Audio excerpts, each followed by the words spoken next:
Hey folks, I'm Monsignor Michael and welcome to the Business of Living.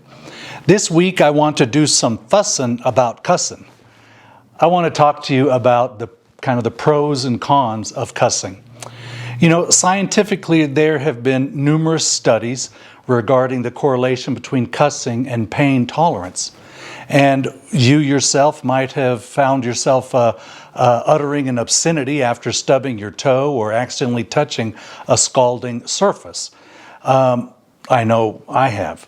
According to a study published in the Frontiers in Psychology, this response may be more than just a knee-jerk reaction. It could help us deal with the pain.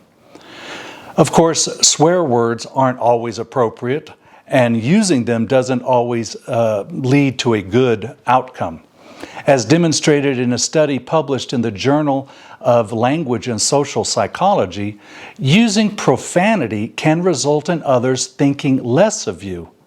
The study found that those who cursed tended to give off an impression of lower intelligence and untrustworthiness. You know, using profane words, they can ignite conflict with other people, particularly those to whom the words are deliberately being addressed. It will undoubtedly escalate the conflict, making things worse. Swearing at a person with whom one is arguing is never a way to win an argument. There's an Irish saying, profanity is ignorance made audible. I agree with this saying, and it seems that the studies I referenced earlier bear this out. Speaking as a man, I really believe that real men know that vulgarity doesn't breed character and virtue.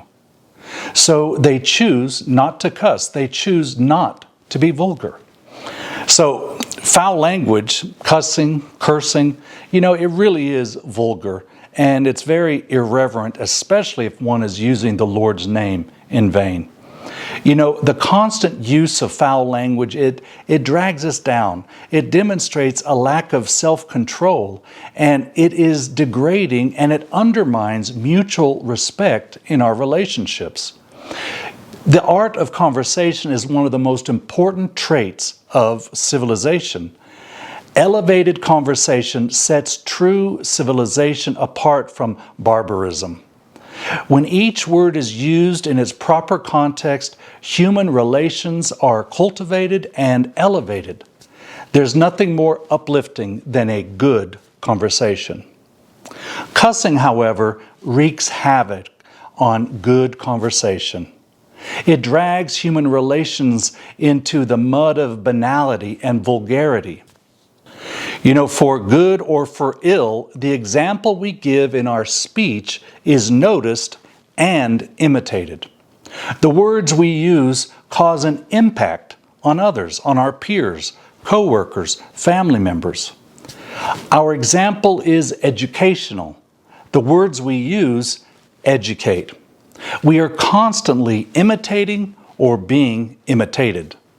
And that interplay of influence holds even more sway over children. With upwards of over 200,000 words, the English language is incredibly rich. All sorts of descriptive and interesting words are at our disposal to help us craft ideas full of meaning and purpose. But our vocabulary, sadly, as a society, is degrading. Even in the halls of higher learning, college students frequently use the same cuss word to describe joy, rage, surprise, approval, disapproval. As a result, speech is rendered meaningless, and the mind, which is the most noble aspect of a person, is impoverished. The capacity to speak is one of the greatest gifts we have received from God. I want to explore sacred scripture a little bit and see what it has to say about speech. In Genesis 1:3, we hear, "And God said, 'Let there be light,' and there was light." God speaks, and it comes into existence. When God speaks, He creates. And God shares this gift of creative speaking with us. In our homes, at work, at school, with our friends, we are called to create with our words and the tone of our voice, to create an atmosphere of love and peace and kindness and understanding. Our words matter. Our tone of voice matters. You know, with our words, we can create or destroy. Actually, our words and tone are much more powerful than we think. In Sirach 27, verse 4 through 7, we are reminded that as we speak, our true selves are revealed.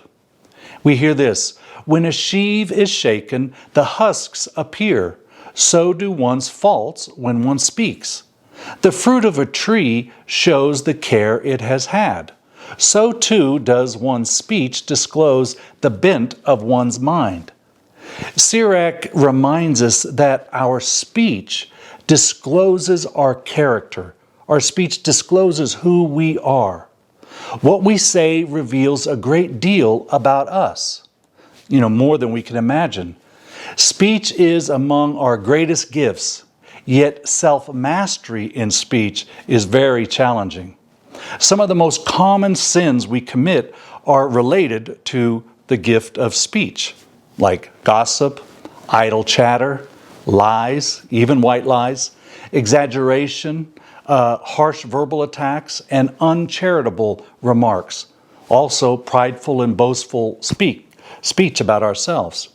We hear Jesus say in Matthew 12, 36 and 37, "I tell you, on the day of judgment, people will render an account for every careless word they speak. By your words you will be acquitted, and by your words you will be condemned." In Luke 6:45, we hear Jesus say, "A good person out of the store of goodness in his heart produces good, but an evil person out of a store of evil produces evil. For from the fullness of the heart the mouth speaks." The point is that our words reflect accurately the condition of our spiritual heart, in the same way that an X-ray or an MRI reflects the condition of our physical heart. Our words make it clear what is in our hearts. The person who fails to tell the truth, or who uses vulgar language or words that wound, doesn't have a communication problem. They have a heart problem. So if you find yourself cursing a lot, it might be a sign of a deep hurt or a wound you've experienced, or lingering resentment or anger. Who knows? So ask the Lord for healing in your heart, in your mind, in your memories. And you will be amazed that when one's heart is healed, our tongues, our speech is healed as well. For from the fullness of the heart, the mouth speaks. I hope this has been helpful to you in some way and that has brought some added value to your life. If so, I encourage you to like this video and hit that subscribe button so that this video might spread. And of course, please share this video with anyone you think it might benefit. So, well, take care and God bless, and I hope to see you next Monday.